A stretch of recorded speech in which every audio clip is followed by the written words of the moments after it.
Welcome to DFS Insights, where the game behind the game comes to life. I am David Geislinger. Alongside me is David Grant Jr., my cousin and co-strategist.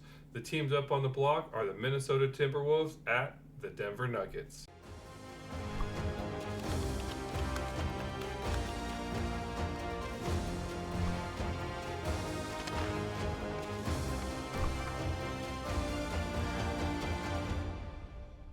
With your lineup success as our top priority, this is where David and I will dive deep into our top three players that we like for this specific game in the series.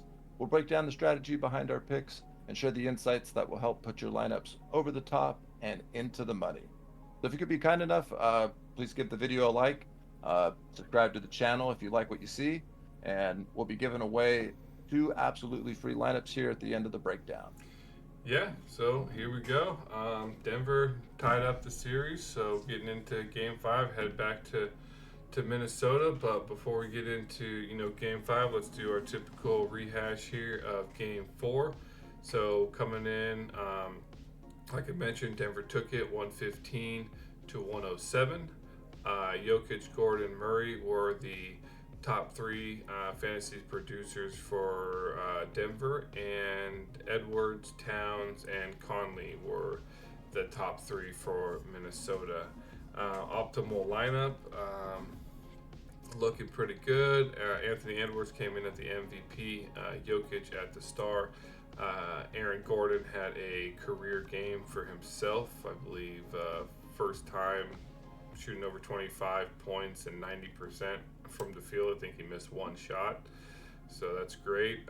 Reggie Jackson snuck in there. Low salary player right there, only 10%, 9.5% owned. And at the utility, and Mike Conley again at the utility. Projected ownership coming up for this matchup looks pretty much the same. Some good key notes here. Jokic did drop in salary 1,000, so he's at 16.5. But there's a few other salary shifts. I believe Gordon went up slightly a bit. He went up 500. Obviously, he had a great game there, and I believe Edwards stayed the same. So looking at it, it's not too bad. Still, Jokic dominated the MVP. Edwards is dominating the star. So let's go ahead and get into Game 5 here. And please use these ownerships. They've been, for the most part, fairly accurate, within a few percentage. So this should help you create, a unique lineup to help differentiate from what happened in tonight's matchup, OKC Dallas, where there was a 200 and 220 way first, chalky split there at first. So okay, now heading over here into the Game 5 general stats here. Denver's coming in as the favorite heading into Minnesota. So we've seen that before, games 1 and 2. So keep that in mind. 4-point favorites. It's a 204.5 over under. Denver's looking at a 111.4 offensive rating. Defensive rating is 110.8. This would be the first matchup that Denver actually is leading in both offensive, obviously being the higher scoring offensive team, and the better defensive rating team. So this will be the first matchup of these stats, correlating how they are. Pace 92.25. Few injury updates. Jamal Murray obviously still on there. There's no indication that he won't play. He's played the previous two games with the same game time decision tag. However, KCP has his game time decision tag removed, as well as Reggie Jackson is no longer game time decision. So currently just Murray there, but he should be playing. Both teams seem to have, an 8-player rotation. So, I don't see really any deviations unless something happens during the games, and obviously that, can't predict that. But what do you think Game 5 before we get into our key players here? Yeah, pretty crazy. It just seemed like the whole world had Denver written off after the 0-2 start. I arguably was almost more or less one of those people. Um, it just looked like two completely, different teams. Like Minnesota just had that extra energy and just having their way. But once Nikola was named MVP officially, he put the team on his back these last two games. Denver woke up, and here we are, 2-2. We got ourselves a amazing series. So, man, yeah, I can't wait to see this game. It's gonna be awesome for sure. Yep, nice. All right, well, let's head in here and don't keep the people waiting. But before we head into our key player breakdown, obviously make sure you hit that like, subscribe, notification bell. It does help out the channel quite a bit, and it's really simple and free. So with that, Yeah. let's go ahead and who's your first Uh, pick you're eyeing in on here? So, I mean, I can't believe his salary went down. This is insane. I'm going Nikola Jokic, uh, the reigning MVP, 3 out of the last 4 years. Um, I don't understand how it could go down. He's 16-5. He's been 17 to 17-5, even like just all season. I have no idea why? Because this also with such a short rotation with both sides of the ball, he's just a must play. There's just no way around it. Last game he played 39 minutes. He had 26 shot attempts. He went 15 of 26, shot 57%. He did take 5 3-pointers. He went 1 for 5. But typical Joker, he got 7 rebounds, 7 assists, 3 steals, a block, and then the biggest thing is over these last two games is he's not turning the ball over 7 plus times. So, Denver's finally taking care of the ball, um, and the team runs through Jokic, whether he's going to be facilitating, scoring, or doing both. It runs and starts and goes through him. He's more consistent than the second best player on the floor. Arguably, runner up for top five MVP Anthony Edwards. So yeah, Jokic is going to be my. It'll be hard not to have him in every lineup. I mean, I'll be doing about 15 lineups or so, 10 to 15. I'll be at dang near 98% Jokic. So that's my first play. Who do you got here for your thoughts on that and your first play? Yeah, thoughts on that? Well, here it is. That's going to be my first play as well. Probably just slightly different reasoning behind it, and I'm going to be kind of using him as like my main leverage of the slate here because with that price drop 16.5, everybody's going to be eyeing in on him. Like, I mean, he's already at the 17.5 price range, 65% owned in MVP.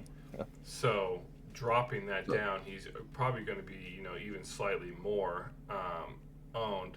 So to me, at 7,800 entries for the contest, 65% of which that's 5,000 people. That's no differentiation whatsoever. Like if I pick Jokic in the MVP, I'm basically getting that 5,000 other people. I'm getting no leverage Cool. there at all.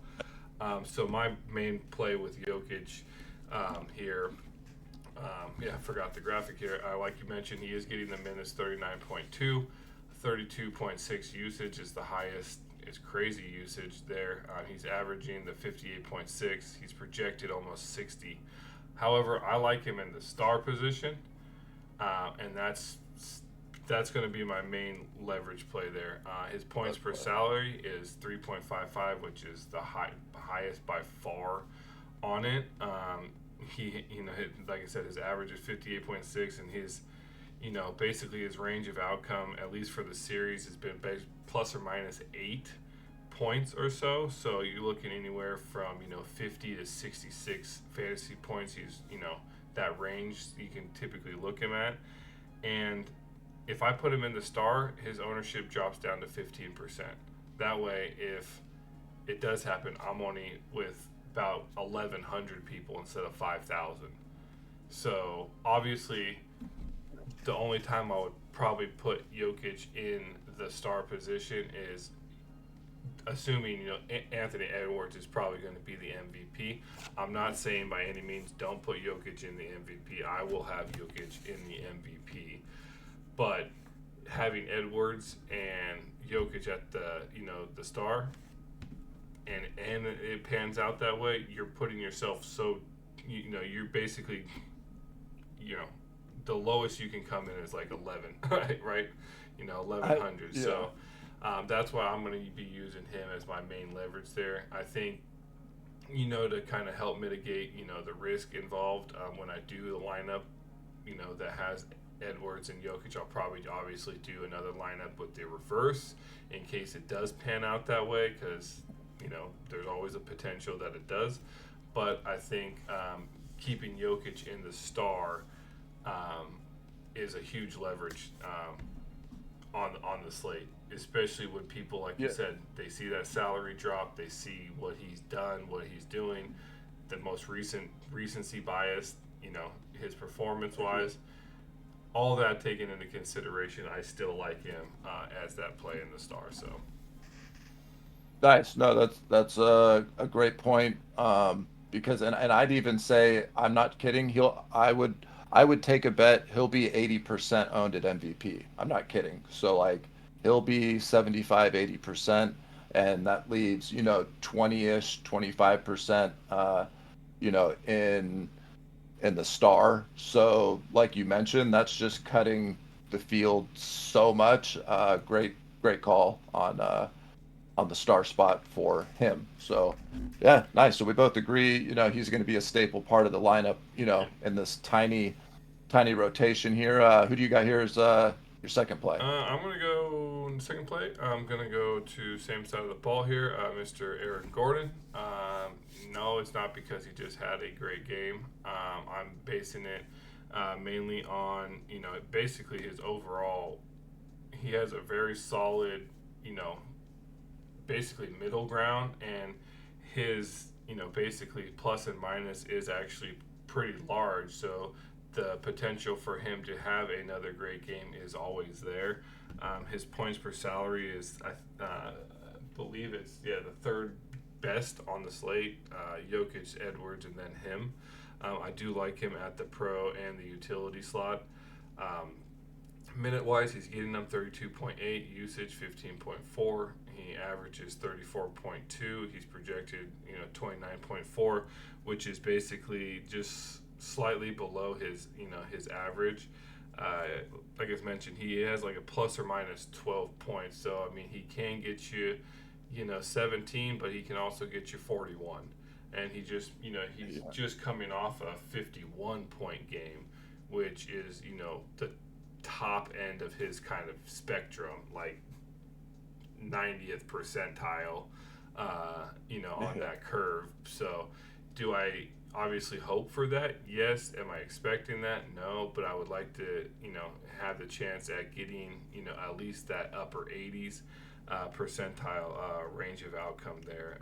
So with he not gaining too much leverage, if you put him in the pro over the utility, pro he's typically owned about 20%. Utility he's owned about 19%. So I'm just banking on he's very consistent player, but he has the potential to also go higher. So that's why I like Mr. Gordon for this matchup. And so, what do you think about that before we get into your second pick? Uh, yep, nope, great pick. I actually that was going to be one of my selections, and I changed it at the last second. So, I definitely really like the pick, as you mentioned. I'll just echo that he's been like consistent for them, and then he has the upside like we saw in last game. So I love the consistency. He's going to get that 27 to 30 fantasy points, but then has the upside like he did the other night to have the 55 or 57, whichever he ended with. So, especially at the 11,000, yeah, great pick there. My pick, I'm actually going to pivot. I'm going to Michael Porter Jr. You and I have had a lot of discussions about both of them where a lot of times it's smart to make one lineup with Aaron Gordon and then go ahead and substitute Michael Porter Jr. Into the same lineup because they're typically 500 to 1,000 salary wise apart. So most of the time you're able to do that. Michael Porter Jr. is coming off his worst game of the playoffs. So I love going to a guy who has the upside like Michael Porter Jr. does, coming off a terrible game. Last game, he played 35 minutes. He only took 4 field goal attempts. So, I mean, he still shot 50%. That's not terrible. He went 0 for 2 from three. So, I don't really understand. I don't understand why he only took 4 shots. I guess because Jokic took 26 and Jamal took 17, and then Gordon took 12. So that's most of the shots there. So I think, MPJ saw Gordon getting it done and just kind of played his role, um, and let Aaron Gordon eat. So I think going back home, Michael Porter Jr. is going to be super low owned. I mean, the ownership on Aaron Gordon should be through the roof. So also as a leverage play, um, you know, with MPJ being a little bit, 500 more. Um, as well as just not having. He's been pretty inconsistent this series, but he's due for a big game. They're going to be in front of the home crowd. If he sees his first one or two threes go in, he's going to be taking 7 to 9 3-point attempts, and that's what we want from him. I see him stepping up if they're going to win this win this next pivotal game five. So, what are your thoughts on pivoting over to Michael Porter Jr. before I give you my last play here? Yeah, no, I like him. He's lost some value just overall with, you know, from over just like kind of a potential outcome type of thing. His average for this series is only about 25. Now, playoff wise, he's up there about the same as Aaron Gordon at about a 33. He also has basically the same range of outcome, plus or minus 11 or 12. So he is similar to Aaron Gordon. However, with um, the 500 increase in salary, and also he's actually lower just based on the series itself. So, looking at 25 plus or minus 12, he's only looking at about a 37, roughly. If obviously his typical potential max there, like he said, Sure. that was his first game, 39 points. Does he always have the potential to do higher? Absolutely. He does, see it.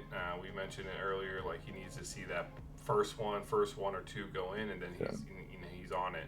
However, I think Minnesota did adjust to him, knowing that he does have that potential to shoot that long ball, and they do have pretty good perimeter defense there. So I do like Michael Porter. Um, but with Aaron Gordon being cheaper, slightly better, a little bit more consistent this series, higher floor, higher potential, ceiling is about the same ceiling wise. Uh, I like the Gordon play slightly better.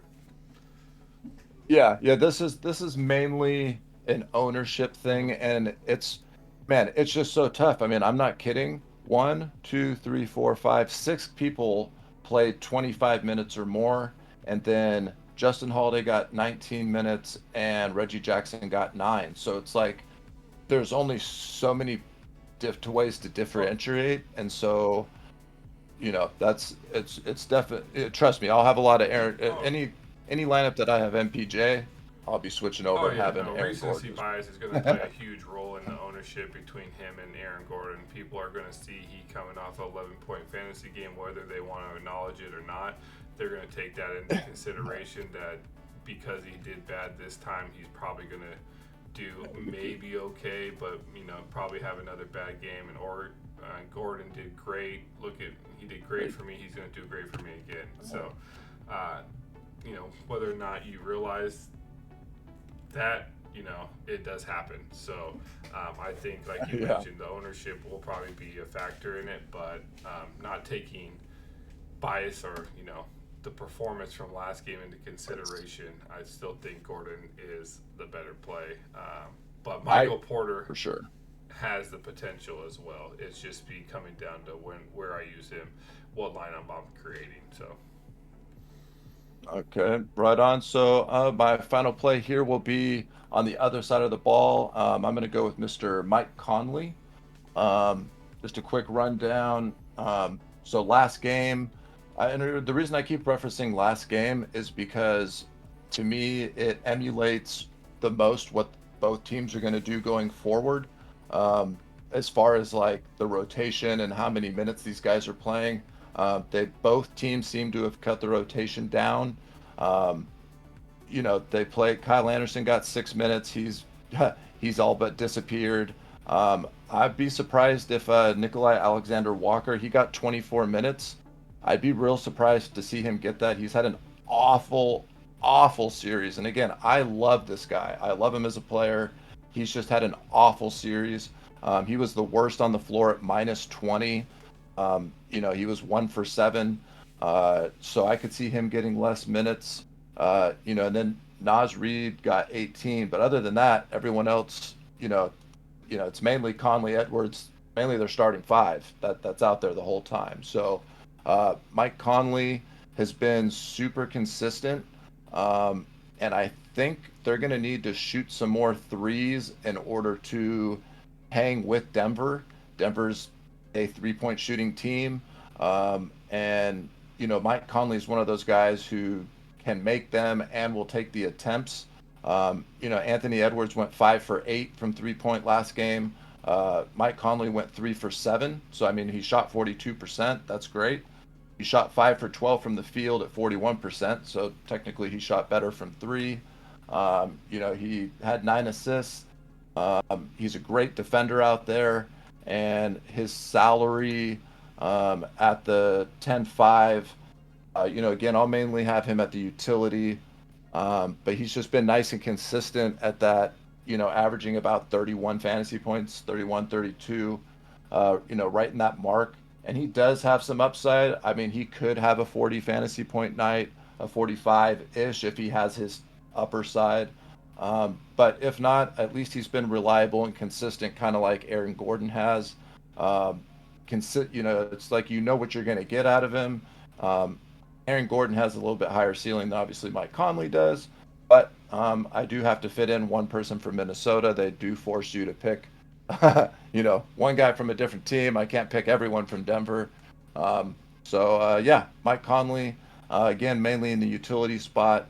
Him and Anthony Edwards are going to be my two favorite plays, obviously from Denver, as no one else has really shown me much you mean from since Minnesota? or I'm sorry, from Minnesota.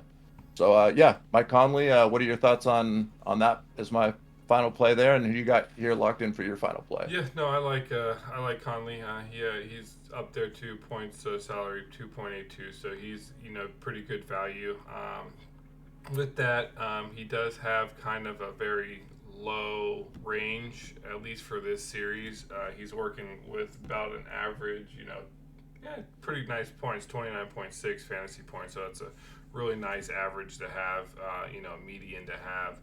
But his only, his deviation is only about 4.3. So he's only gonna, around 33 to 25. So it's a very good play. Like if you mentioned at the utility, especially if you can fit him down there based on who you're using up top to have that high salary down in the utility, might be a very good play, barring the player you have at the pro or so does well as well.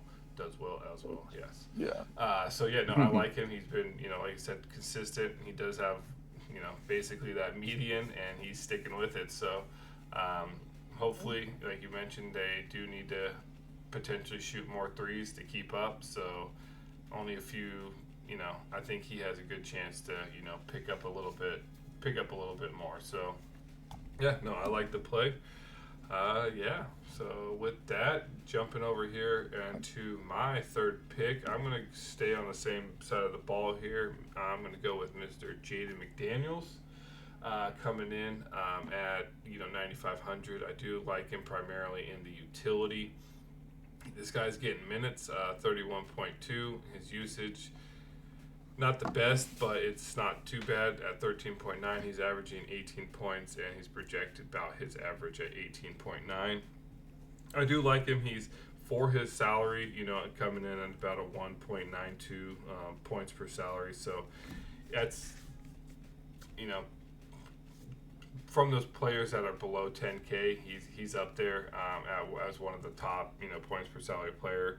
He does have an average of the 18.3 for the series. For the playoffs overall, it's about a 22. So, and his range isn't that as good, but it's basically plus or minus 4. So I'm looking anywhere to probably his higher end, maybe the mid 20s, 22, 23 points. At 9,500, obviously would like a little bit more, but I just don't see. I see him as the better play than someone at below him as basically Alexander Walker or Kyle Anderson. He has a better median. He might not have as much potential or whatever. I mean, Alexander Walker had a few 30-point games, but looking at over at this series, his median is very low, and even the deviation is not where it should be at, and his points per salary is pretty low too. So, and Kyle Anderson, it basically comes down to a minutes thing. I think he would have some, but without the minutes, if you're not on the floor, you're not getting points. So he's on the floor. He's a great defender, so he gets points on both sides of the ball. I'm looking at utility. He's probably going to be about anywhere from probably 23 to 26% owned down there. So probably be semi chalky at that point, but I'm hoping people see 9,500 and maybe kind of veer towards the cheaper plays so they can be a little bit more top heavy. So I like him. What do you think about McDaniels? And then we get over here to our lineups. Yeah, no, definitely like Jaden McDaniels. I like the minutes, as you mentioned. I mean, he even got 37 minutes last game, so that's awesome. They obviously want him out there. As you mentioned, great defender. He's also able to take some 3-point shots. He went 1 for 3, 4 for 8. I could see him getting, some more. I think Alexander Walker is going to get knocked down a little bit with his minutes and whatnot, and I could see some of that usage going over to McDaniels. Um, so yeah, the 9,500 definitely solid. It's kind of coming kind of between him and KCP that are both right there at the 95 to 10,000 mark. So yeah, great play. Again, we only had it's real tough. We only got a handful of guys. It's not like the OKC Dallas series where they're rolling pretty deep. So you definitely got to get creative where you can. And yeah, great play. Yeah, I like it. the KCP would have been great, but his salary put him outside of a really nice points per It's salary for that range, because to pay up a little bit for the potential for Gordon and those kind of points per salary is so much better. And a 10K, yeah. it gets a little dicey. And just for everyone out there, like with when the graphics are up as I talk about my 3 plays, please know that I'm like omitting the game that Rudy Gobert was not in. That really skewed a lot of people's numbers, and it just it's an outlier performance because unless Rudy's not playing for some reason, I mean, then you could go ahead and put that back in your scope of outcomes. But he is such a presence on the floor that it really skewed a bunch of other people's numbers. So just know that I am pretending as if game 2 more or less did not happen because Rudy Gobert is playing as many minutes as any other person from the Timberwolves. So take that for what it's worth. Nice. All right. Well, yeah. Hey. Well, we actually did 6, different key players there. I like it. We didn't overlap, so we got out, as much information as we can, and the time we try to keep these videos too. So with that, before we get into it, please again hit that like, subscribe, notification bell. Everything that's free, easy, and it helps out the channel quite a bit. It helps us get put out in front of more people. The more people, the more information that gets out there. So, and if you're just joining us, welcome to DFS Insights. We just went over, our key players on, basically explaining, why we created these lineups and how they came together and everything. So if you have any questions, go ahead and go back to that, timestamp and listen over. And yeah, with that, please also, if you have any questions about additional players, put that in the comments as well. We're more than happy to answer some additional questions there. So with that, here's those lineups coming in. Looks like, two completely different lineups. So enjoy that. These are viable lineups. We're entering them in the tournament ourselves.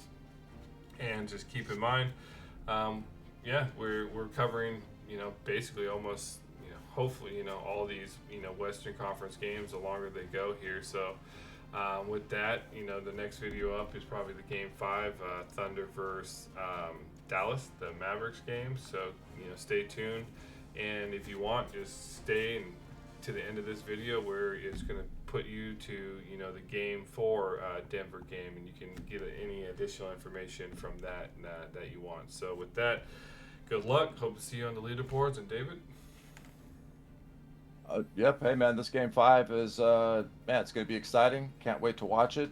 Good luck to everyone out there. And again, with these rotations being tight, I'd love to hear anyone in the comments, who's your leverage play? Because, David mentioned, he's going to be playing Jokic a little bit more at the star as kind of more leverage with ownership. So with a tight rotation, I'd love to hear what your guys' good leverage play would be. So with that, good luck. Hope everyone out there makes some good money, and we will see you on the next one.